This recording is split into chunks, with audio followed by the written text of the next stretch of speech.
Easter bunnies, Easter bunnies. Good afternoon, everyone. Welcome back to Real Reds Talk, an authentic football fan channel dedicated to Manchester United. This is your Sunday afternoon social news show with myself. I hope you've all had a nice weekend so far and a happy Easter to all my bunnies out there. It's a lovely day. So if you've been out there with your kids on an Easter egg hunt, whatever it is you're doing, or you've just been like me, basically eating all the Easter eggs, then you're absolutely welcome either way. I hope you, like I said, you've all had a lovely Easter.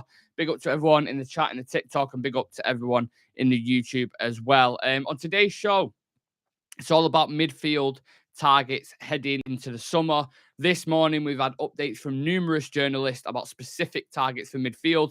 But who do you guys want, and why do you want that specific player? We're also going to discuss Marcus Rashford injury, how bad that could potentially be. And we've got other few little bits as well for a Sunday news show. So for anyone currently watching, make sure you smash like on the video, subscribe to the channel, and share it with your friends as well as we go through these midfield targets and as we talk about Marcus Rashford's injury update as well. Very important, very important. Let me get myself a drink because we're about to deep dive. So we go for a carton of orange juice. I think I'm gonna. Carton of orange juice. Lovely. Pop that. Oh, I just took it straight out of the wrapper. And magic. Get a lovely swig of that. Just to get the flow, just to get it going. Just to get it flowing, you know what I'm saying? So, the midfield minefield. Of course, going into the summer, the main positions that have been targeted are a world-class number 9. You've got a right back maybe to compete with potentially Diego Dalot, and a decent midfielder in the style of an 8. Now, Mike McGrath, a reporter for the Daily Telegraph, has come out with some targets, some concrete targets, apparently. So Eric Ten Hag will target a central midfielder this summer with Brighton pair Moises Caicedo and Alexis McAllister among the shortlist of players considered as potential targets. Manchester United have also an interest in West Ham's Declan Rice for the central midfield position. We've also been linked to Feyenoord midfielder and captain Orkun Koku, I think his name is. I'm guessing if that pronunciation is right. United are closely watching Koku's development and know what they need to do to sign him. But that's from 1908, which is journalists that report around Feyenoord. I'm not sure how credible they are, but that was another little link that was out there. But the main ones are Caicedo, McAllister, and Declan Rice. They're the ones we're going to talk about today and do a little bit of a deep dive into. And then obviously, as I mentioned, we will touch on Marcus Rashford's injury update as well. So we'll start with Declan Rice. Obviously, out of the 3 Premier League names mentioned, which one would you guys sway towards? McAllister, Caicedo, or Declan Rice? And drop your opinions why you would go for that specific one. I'll read out your comments very shortly. But yeah, for example, someone like a Declan Rice, we've obviously had a long-standing interest, even going back to when Ole Gunnar Solskjaer was in charge. We was always linked with him consistently. And if West Ham go down, they're obviously in a relegation battle. I know they won yesterday, so I think they've gone up to 14th. But the way that relegation's going at the minute, the battle at least, it could be anyone's game. Like anyone can go down still. There's like 3-4 points between every single team. So it's very interesting going there. If they do go down, could you get him for a cut price? He's obviously a captain, a guy who could fill in for Casemiro and could also play as a ball carrying 8 as well. The only thing with Declan Rice is a minor criticism. The only thing with Declan Rice is he's not as creative as a Christian Eriksen or someone of that kind of ilk. And when he gets into the higher areas of the pitch, the attacking phase, he's good. He can link up play. He's got a good pass on him. He's good, but he's not the high level creative.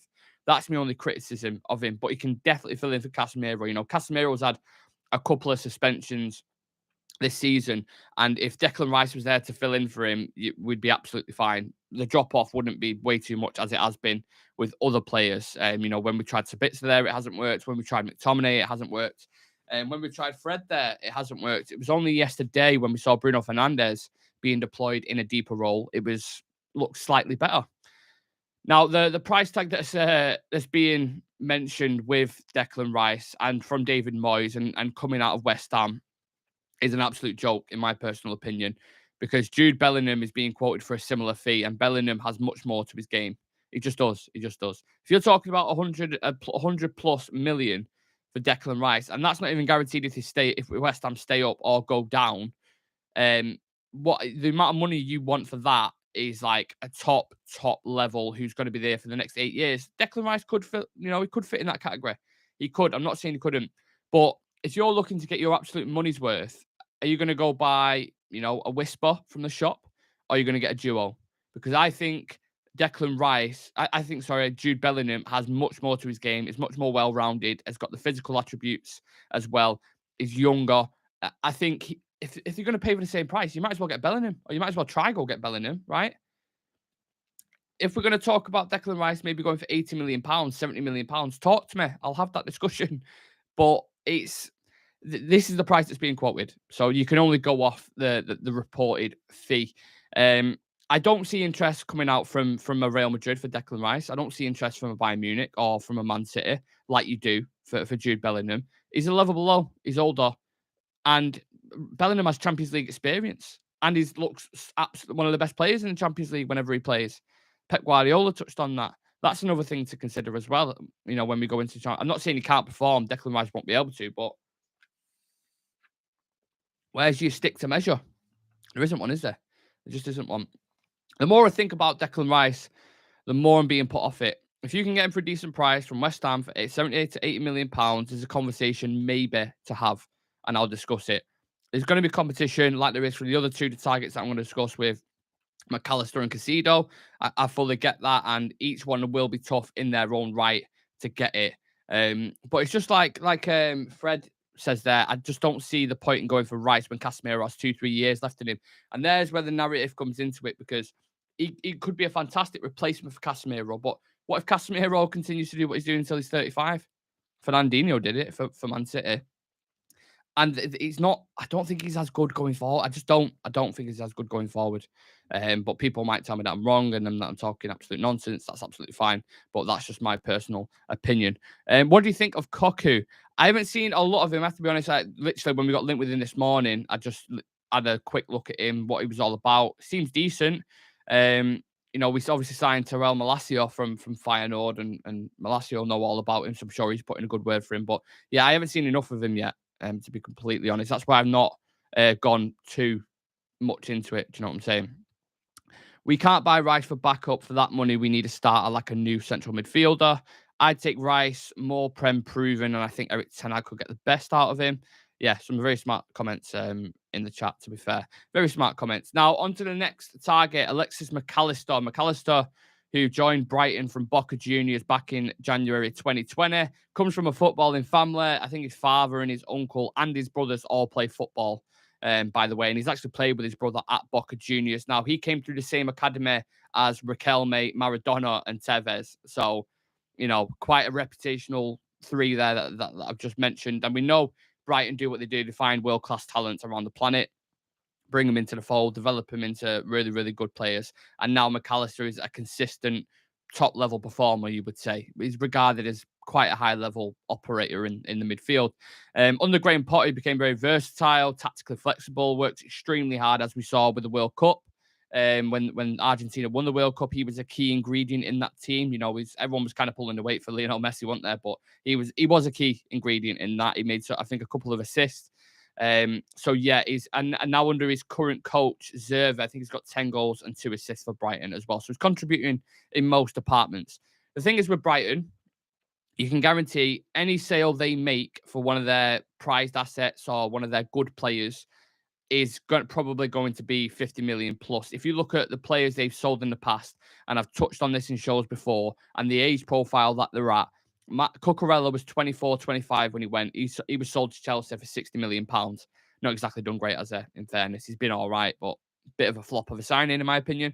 Ben White, 24 years old, bit better, done well for Arsenal, £50 million, same age profile. McAllister, 24 years old, World Cup winner, vital part of their system. He's going to go for probably about £60 million, if I was to guess, hazard a guess. And that's where it's difficult for me, because as long as the De Jong deal is still floating around and people are going to say, just shut up about Frankie De Jong, for God's sake, because that's all you talk about. I don't care. I would still take Frankie de Jong over anyone. And I think anyone who has watched Real Reds Talk on our YouTube for long enough will know that that is my stance. I want Frankie de Jong. And until he categorically says, I don't want to join Manchester United, I'm still going to think there's wiggle room a little bit. Because there was something in that summer that Eric Ten Hag was, when he was talking to him behind closed doors, whatever it was, he must have got an inkling that it's like, he'll join. Otherwise, why push it for 12 weeks? Do you know what I mean? Why push it for 12 weeks? I don't understand it. I don't understand it. So yeah, if we can't get De Jong and that concrete news comes out about that, we have a journalist who comes out and says definitely not happening. Then McAllister Shaw could be a good option. I think Ten Hag would like his style. He was a key player for Argentina on the biggest stages of them all, so he can clearly handle pressure. It's an option. It's an option, but not the top option for me. Get your comments in on the YouTube. Make sure you smash a like on the video. I'll read a few comments out on TikTok and see what people are saying. Sabitzer on a permanent in the summer is a must. Yeah, more people are starting to lean towards Sabitzer, aren't they? He's looking better in a bit deployed a little bit higher up in there as a number 10 Sabitzer, I think. Thoughts on Trent Alexander-Arnold to centre mid? Oh, no. Dear no. I can't stand Trent. Most overrated player in the history of football. McAllister extremely underlooked. I tend to agree with that. He's a good option. He's a good option. He could play with Bruno with them both being eights. I agree. Eric Ten Hag, should be promoting Kobe Mainu, Malachi Sharp, Tendon Mega, and Zidane Iqbal. Kobe Mainu is an interesting one, isn't it? Because I think he kind of overtook Zidane Iqbal, didn't he? I think when we all saw Charlie Savage and Zidane Iqbal in pre-season, we thought, oh, these could be the next ones to kind of be integrated into the first team, and then it kind of didn't work out like that. Kobe Mainoo's kind of overstepped him now. So Ten Hag clearly saw something in them as players, and whether he promotes them or not, I'm not entirely sure, but there's a lot of competition in there regardless. You're even talking about Fred, McTominay, Sabitzer, Casemiro, Eriksen, and then bringing maybe, sign Sabitzer on a free, not on a free, sign Sabitzer on a permanent, should I say, and then another one on top of that. So where's the room for young players to I don't know. I would 100% take De Jong, his class, but if he wants to stay at Barca, his loss. We can find others. Tyler saying, yes, bro, how are you? Good, very good, mate. Hope you're having a nice Sunday and a nice Easter. And you've scrambled all your eggs. Should never got rid of Jesse Lingard. I'm a Birmingham fan. You ain't getting Hannibal back either. Hannibal's doing fantastic there, isn't he? He's actually been discussed as one to maybe compete for Bruno's position in pre-season. That's everything that I've seen around Hannibal. He's been doing really, really well. I'm going to turn my brightness down on here because it looks like my face is in the sun. That's even worse. We'll just do that. It's so bright outside. It's proper like shining on my head. But yeah, Hannibal's doing a fantastic job. So we discussed Declan Rice. We've discussed a little carton. We discussed Declan Rice. We discussed McAllister. And the third player on the transfer list, or the target list, is Moises Caicedo, a player we could have got for 5 million. We literally could have signed him for £5 million if we didn't have an incompetent scouting department. Now he's worth in excess of £70 million due to his development at Brighton. He's had another fantastic season under a new manager with Zerbe. We saw the transfer saga in January window with Chelsea and Arsenal going back and forth.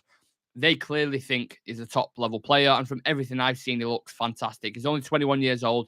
He operates at a decent standard in every element of his game. Out of possession is where he really shines. Anyone who's watched Caicedo, you'd put him in the same category as, I think they're called shuttlers, which is basically a player with incredible box-to-box mobility to get up and down the pitch. You're talking about, if you're going to go with similar types, I'd say an N'Golo Kante, an Idrissa Gueye, Højbjerg for Spurs, that kind of ilk of player. The player who errs on the defensive side of the game over any attacking brilliance. He exudes going the other way to bring context to the role. He's got a similar style. What all these players have in common is a tireless energy to cover ground and a frequent desire to drive forward with the ball and contribute to attacks. Even their role will always be more of a defensive one, but they are good at getting forward. He has an average of 87% passing success and a 75% tackling success. Like I said, operates at a high level in most departments. Now, will this be another pricey figure though? Because you saw in January, and they would not budge on the £70 million fee. And as discussed with McAllister before, another player from Brighton, they tend to get what they want. And I'm pretty sure there was a contract situation with Casido and he's signed an extension or he's something along the lines of that. So that is another very difficult deal to do. Aaron is saying Lavia, Casido, and Onana we should go for. Onana I do really, really like.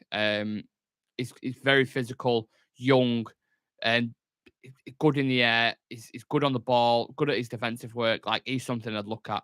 But another price that you're looking at 50, 60 million pound regardless, aren't you? People saying Matoma. I mean, Brighton have got a number of players you can literally go for, couldn't you? They've got loads of players. And their scouting department, whoever it is, if I'm the new owner of Manchester United, whenever that decides to happen, because that seems to be ongoing for absolute donkeys at the minute, whoever it is who comes in, I would just look at Brighton scouting department. I think Newcastle signed their is it chief scout or something like that, Dan Ashworth. But whoever it is who's still doing it at the minute, because clearly they're still signing good players, Mitoma being a prime example of that, go get him. Just put him in charge and say, how much you want, mate? 100k, yeah, that's fine. We'll double it. Don't worry about that. We're coming in. We want some fresh targets. We want to go after these players and start doing this ourselves. This is one massive criticism of Manchester United for us. Now, I know people throw the names like Garnacho and Palestri and Ahmad in the face, and I get it because I'm a massive fan of Ahmad. Garnacho's got huge potential, and I think Palestri's got huge potential as well, and there's a couple of others. And they were bought for 10, 20 million from around the thing. They were scouted. So credit to them for that. But I would say 7 times out of 10, the players we go for, they don't work out. In the past 10, 15 years, our scouting has not been the best. Or we've been linked with players and we've turned it down the chance to sign them because we don't think they're good enough. And then they've gone on to be really successful players. And then we've been stung from 60, 70 million down the line. Antony is a prime example. A lot of people might not know this, but we got linked with Antony ages ago and we got offered the chance to sign him. I think it was when he was at Sao Paulo. And we turned the chance to sign him down for I think it was 5 million or something. And then we go sign him for 85 million. So these little things, these little tricks, these little things that we're missing, and that's something that's always been a criticism of me. The scouting at United isn't good enough and needs to be much better, much better. So when players like this come along, like Casido, who we could have signed for £5 million, by the way, now if we're going to go pay for him, it's 70. It's an extra £65 million just because of a bit of, whatever's going on there. It's annoying.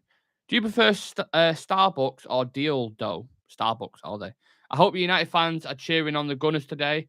I mean, that's asking who you want to do your wife in it. To be honest, I don't. I want them to draw. To be completely honest, I want them both to draw.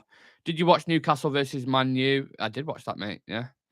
Can you give me a shout out, Josh? Yep, shout out to Josh from yesterday. He wants Frankie. Yeah, Frankie de Jong. That is who I want. That is still number one, numero uno target for me. Let me put a poll out in the YouTube for the midfielders. We're talking Alexis McAllister. We are talking Frankie de Jong. We're talking Moises Casido. We're talking Declan Rice as well. So let me put a thing out. What midfielder would you go for? Moderators in the chat, can you put the same poll out in the chat as well? If Xavi, you're still in there, can you put it out? Which midfielder and the 4 options: De Jong, Declan Rice, Moises Casido, and Alexis McAllister, please, as well. So what midfielder would you go for? Put De Jong, Declan Rice, options, Casido, McAllister. A good name to shout that in it. Ask your community. Let's see what people are saying. Chiesa from Juventus is a very good player, but not midfielder. Not the kind of 8 midfielder that we're talking about anyway. Frankie de Jong's my number 1 target. I don't know what the situation's going on with Barcelona. I heard there's ongoing financial issues still. They might not be able to tie Gavi down. Gavi's another player who I mentioned when we did our scouting show last week or a few weeks ago. I was saying keep an eye on Gavi because they can't afford to sign him on a professional contract or something along the lines of that. Something's going on with financial issues around Barcelona. Shock. I know. So if they can't tie him down, he's someone I'd look at to get, because he can play as an 8, a 6, a 10 on the wing. Like he's very tactically flexible, similar to Alexis McAllister as well, but probably at a higher level, especially given the age profile. The things like 18, 19, sensational talent. And if they can't sign him on, go get Gavi. Fantastic player. That's where I'll receive the blow of the De Jong news where it says like, don't want to come, we don't want to sign. If we sign someone that level or someone with that potential, then I might be like, okay. But I think any of them are good options. I've even heard N'Golo Kante mentioned. Now, N'Golo Kante's 32 and he's had some big injuries, but I watched him come back for Chelsea the other day and he was still the best player on the pitch. Still the best player on the pitch. It's whether you can keep him fit or not. But if you imagine a midfield of Casemiro, Kante, and Bruno Fernandes, that is the hardest working, probably the most talented midfield you'll see in terms of like combined. It's absolutely mental. Someone saying Gavi overrated there. Look, that's your personal opinion, but I think he's a good player. I do really like him. Whether he'll suit the Premier League and the physicality, it's kind of a different question. Sam saying apparently it's a correction. The article is from Arsenal, not us. United plug posted a correction. Well, is that from which player is that on? Is that on Casado? Because that's interesting if United plug are fucked up. Let's have a look, see if they can pull it up. But that's coming from Mike McGrath, in it. So let's have a look. I can't see anything on the page, to be honest. So, yeah, we'll wait for updates on that. So, let me know your decision. Where do you think Bellingham is going to end up? I think Man City. I think if Pep Guardiola wants Jude Bellingham, I think he will get him, to be completely honest. Not going to lie, I heard Sabitzer we may sign after his loan. It's looking more and more likely that we're going to sign Marcel Sabitzer, to be honest. And for 20, 25 million as well, you can't really argue with that fee, can you? If you could sell Scott McTominay for 30, 35 million to Newcastle and sign Sabitzer for 20, 25, I mean, what do we need to say? Do we need to say any more? Do we need, just do the deal. It's worth it. It's absolutely worth it. I thought Sabitzer nearly got an unbelievable assist yesterday with that little scoop with his left foot. Technically, he's fantastic. He's on a good level technically. He can play a multitude of positions. Like, I just don't see the bad side of it doing a deal like that. I really don't. So the midfield is, going to kick off. Well, the midfield is going to kick off. The transfer window, I should say, is going to kick off in less than 2 months now when the window opens. So now it's time to start getting these targets. It's time to start really talking to him. We're seeing Frimpong, for example, as a right back. He really wants to join. We've had preliminary talks with him. We did a show on that. The striker situation, Harry Kane. Apparently, Ten Hag wants Harry Kane. So will it be Harry Kane, Frimpong, and what midfielder? Just a bit, sir. How's the financials going to be? Will we have Champions League? Will FFP stop this? Will the ownership be done by then? In many variables to discuss on this, and that's the thing with it. Like, we can always say there's concrete interest in this guy. Anyone who knows, in last summer we went into the transfer window with Nunes in mind. We had Jurriën Timber in mind. Didn't get him. Just didn't work out like that. So we got Lissandro and we got Anthony towards the end of the season for an extortionate price. So the windows don't always pan out. We might have in mind Frimpong, Kane, and let's just say, for argument's sake, I don't know, Declan Rice, for example. West Ham stay up. Declan Rice, they're asking for 130 million. No go. Harry Kane, Daniel Levy drags it out all summer. You have a transfer saga, 110 million they're pushing for, and you don't end up getting him. It's a no-go. You have to move on to another target. You go for a Gonzalo Ramos, or you go for a pricey Victor Osimhen. And then the right back, what if Frimpong? What if deals, talks break down with Frimpong? Do you go for a Dumfries, or do you then, if you can't sell Wan-Bissaka, do you just keep Wan-Bissaka and Dalot? Like, look, there's variables, isn't there? Loads of things can happen. Scoreboard saying, how do we know who to TQ? I don't get that. If you want to rephrase the question, I don't get what you're getting at there. Ethan saying Liverpool are sitting at 8th, and no doubt you may lose today at Arsenal. I just wanted to draw, to be honest. I want to draw. Scoreboard saying, how do we know who to until the ownership is sorted? Exactly.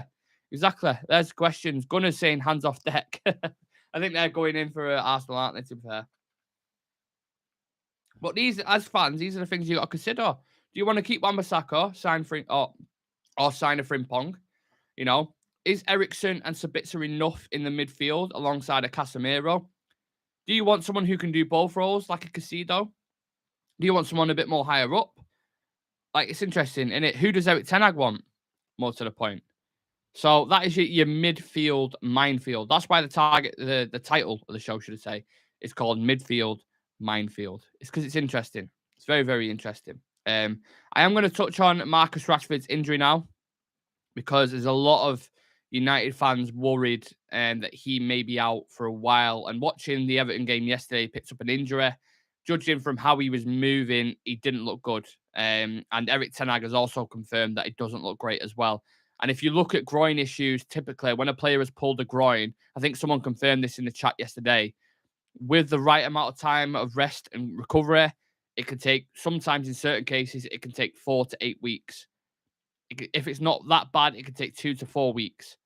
Now, if that was the case, the first one that I mentioned, 4 to 8 weeks, he would miss most of this season or the rest of this season, which could be absolutely catastrophic, considering we've got a semi-final against Brighton to play. We've got a quarter-final against Sevilla on Thursday, and we're still technically fighting for top 4 as well. Like, Spurs aren't too far behind.